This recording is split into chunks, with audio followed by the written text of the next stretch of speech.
The dimly lit dining room of the prestigious Belhaven Club was bustling with activity. Wealthy patrons dressed in tailored suits and elegant gowns sipped their wine and enjoyed the soft classical piano music drifting from the grand instrument in the corner.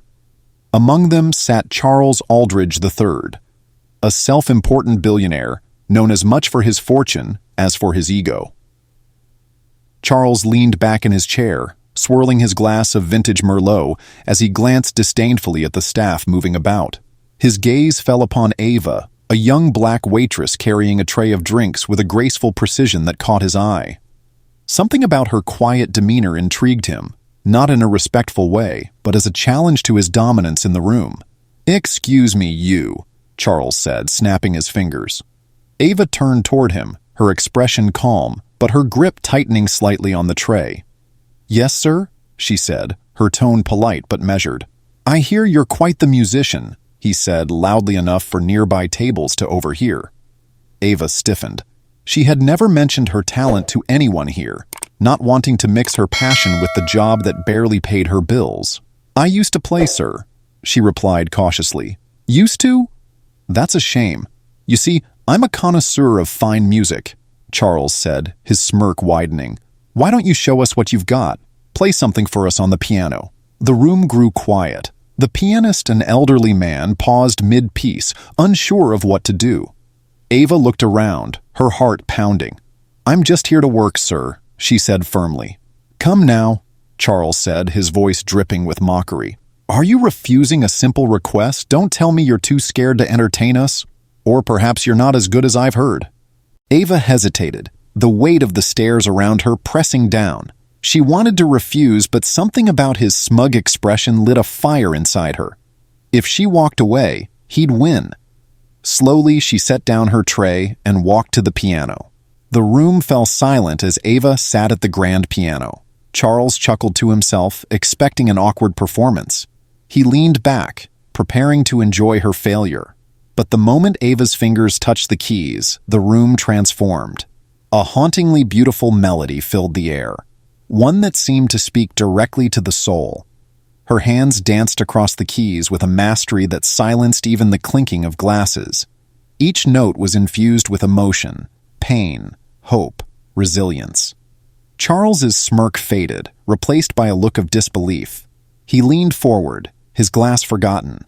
The other patrons, too, were captivated, their conversations halted. Ava poured herself into the music, her expression one of focus and passion. When she finished, the final note lingered in the air, holding the room in a trance. Then came the applause, thunderous, heartfelt, and unrelenting. Charles stood abruptly, his face flushed with embarrassment. He fumbled for his wallet and pulled out a thick wad of cash, tossing it onto the piano. "Well done," he muttered, though his tone betrayed his discomfort. "You've certainly surprised me." Ava stood, her composure unwavering. "I didn't play for your money, sir," she said, her voice steady.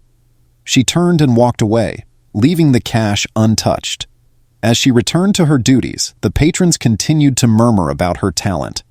Charles, meanwhile, sat in stunned silence, his earlier arrogance replaced by a grudging respect.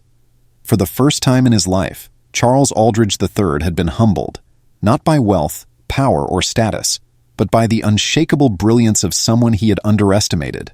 Charles sat at his table, staring at the untouched wad of cash on the piano. The murmur of conversations around him resumed, but it wasn't the usual chatter of wealth and business deals.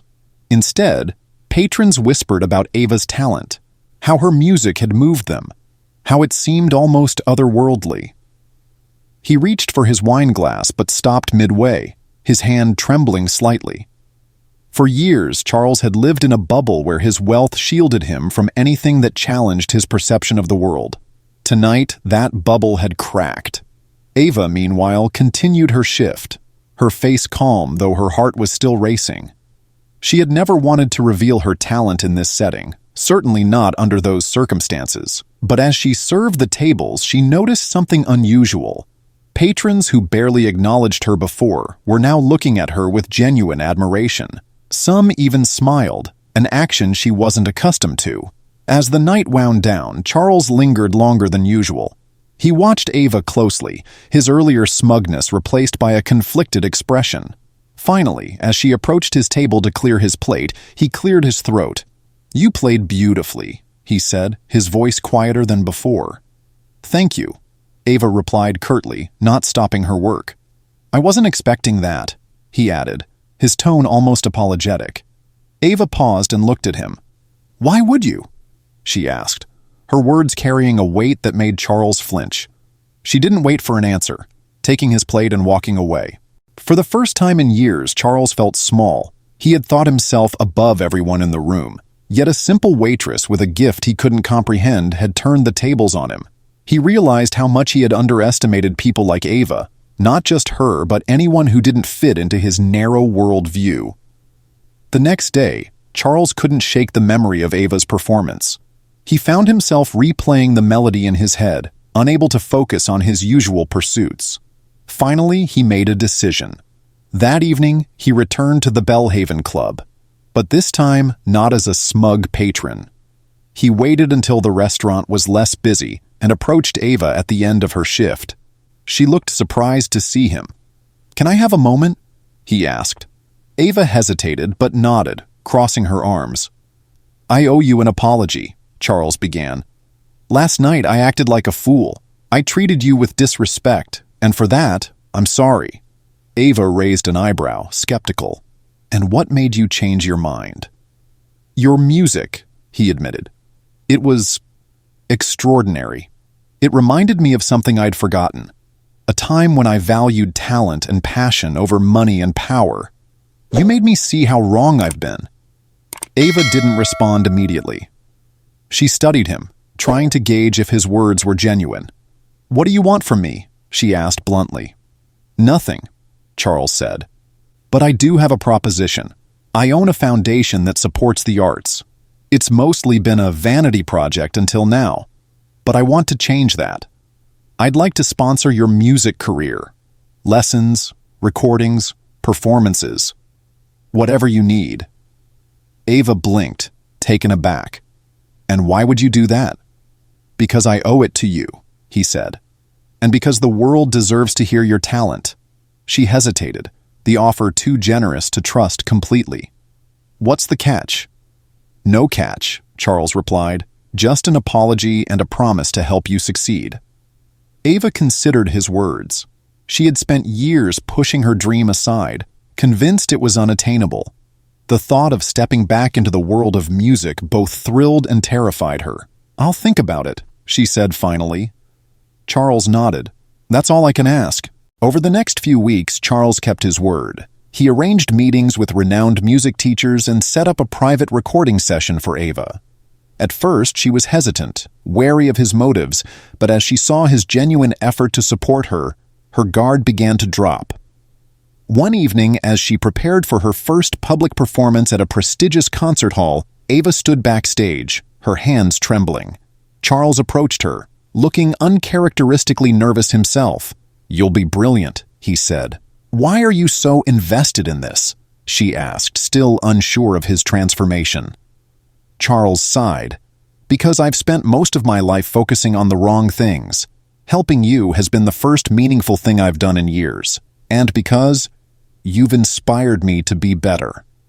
Ava nodded, accepting his words. She walked onto the stage to thunderous applause, her heart pounding, but her resolve firm. As her fingers touched the keys, the music flowed effortlessly, captivating the audience just as it had that fateful night at the Belhaven Club. In the audience, Charles watched with a mixture of pride and humility. For once, he wasn't the center of attention, and he didn't mind. By the time Ava finished, the standing ovation was deafening. She smiled, tears in her eyes, finally embracing the dream she had once thought impossible. As she took her bow, she glanced at Charles, who clapped harder than anyone else in the room. In that moment, they both understood something profound. Redemption and greatness could come from the most unexpected places. And for Charles Aldridge III, the lesson was clear. True wealth lay not in money, but in the lives you chose to uplift. Enjoyed this story? Don't forget to like, comment, and subscribe to our channel for more captivating tales.